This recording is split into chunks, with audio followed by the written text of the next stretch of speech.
Apa yang kamu pikirkan ketika mendengar kata respirasi seluler? Respirasi seluler adalah proses katabolik yang memecah molekul organik seperti glukosa untuk menghasilkan energi dalam bentuk ATP. Proses ini membutuhkan oksigen respirasi aerob dan menghasilkan karbon dioksida serta air. Proses respirasi seluler 1. Respirasi melibatkan glikolisis, siklus Krebs, dan transport elektron. 2. Glikolisis memanen energi kimiawi dengan mengoksidasi glukosa menjadi piruvat. 3. Siklus Krebs menyempurnakan oksidasi molekul organik penghasil energi. 4. Membran dalam mitokondria mengkopel transport elektron dengan sintesis ATP. 5. Respirasi seluler menghasilkan banyak molekul ATP untuk setiap molekul gula yang dioksidasi. Proses metabolisme yang terkait 1. Fermentasi dengan memungkinkan sebagian sel menghasilkan ATP tanpa bantuan oksigen. 2. Glikolisis dan siklus Krebs menghubungkan banyak jalur metabolisme lain. 3. Respirasi seluler dikontrol oleh mekanisme bolak-balik. Sistem respirasi adalah sistem yang memungkinkan pertukaran gas antara organisme dan lingkungannya, terutama oksigen dan karbon dioksida (CO). Fungsi utama sistem respirasi 1. Mengambil oksigen untuk respirasi seluler. 2. Mengeluarkan karbon dioksida, hasil sampingan dari respirasi. Faktor-faktor yang memengaruhi difusi 1. Luas permukaan respirasi. 2. Gradien konsentrasi gas. 3. Ketebalan membran respirasi. Difusi merupakan pertukaran gas terjadi melalui proses difusi bergerak dari konsentrasi tinggi ke rendah. Faktor-faktor yang mempengaruhi difusi 1. Luas permukaan respirasi. 2. Gradien konsentrasi gas. 3. Ketebalan membran respirasi. Sistem respirasi pada berbagai organisme yaitu 1. Organisme uniseluler. Gas berdifusi langsung melalui membran plasma. 2. Invertebrata, Cnidaria dan Planaria menggunakan permukaan tubuh. Serangga menggunakan sistem traka. 3. Vertebrata. Sistem respirasi melibatkan insang, paru-paru, atau kombinasi keduanya. Sistem respirasi pada manusia yaitu organ utama 1. Saluran pernapasan, hidung, faring, laring, traka, bronkus, dan bronkiolus. 2. Paru-paru, alveolus sebagai tempat pertukaran gas. Mekanisme pernapasan 1. Ventilasi, proses inhalasi masuknya udara dan eksalasi keluarnya udara. Tekanan negatif di rongga dada memfasilitasi masuknya udara.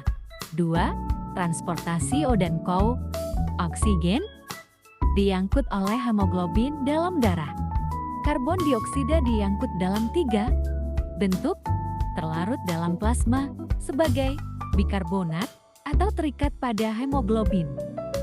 Pertukaran gas di alveolus yaitu alveolus memiliki dinding tipis dan banyak kapiler darah untuk memaksimalkan difusi gas.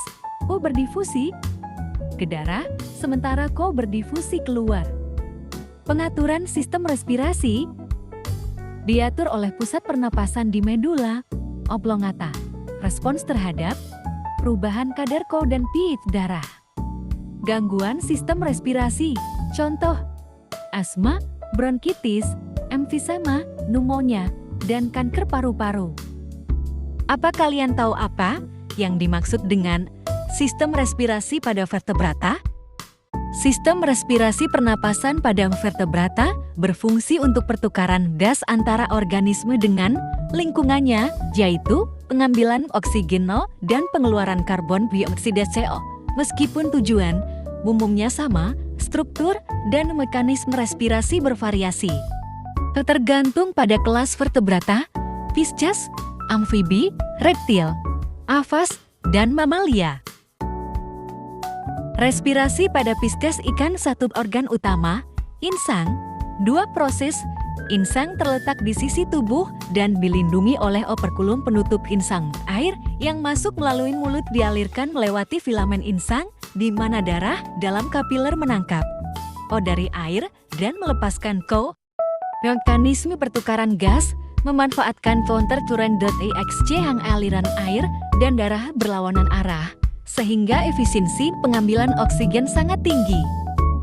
Respirasi pada amfibi, satu organ utama, kulit cutaneous respiration, paru-paru sederhana, insang pada fase larva, seperti berudu.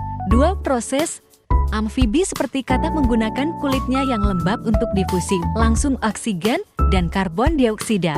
Paru-paru katak relatif sederhana dibandingkan mamalia, dan ventilasi dilakukan melalui mekanisme buccal pumping.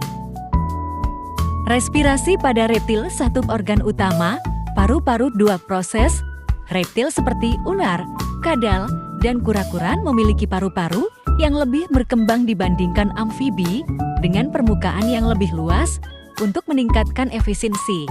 Sistem ventilasi umumnya menggunakan kontraksi otot dada, tanpa bantuan diafragma seperti mamalia. Respirasi pada aves burung, satu organ utama, paru-paru, dan kantung udara air sacs. Dua proses, burung memiliki sistem respirasi yang sangat efisien, terdiri dari paru-paru dan 9 kantung udara. Udara mengalir melalui paru-paru secara satu arah unidirectional airflow, memungkinkan pertukaran gas yang lebih efektif selama inspirasi maupun ekspirasi. Mekanisme ini penting untuk memenuhi kebutuhan metabolisme tinggi burung selama terbang.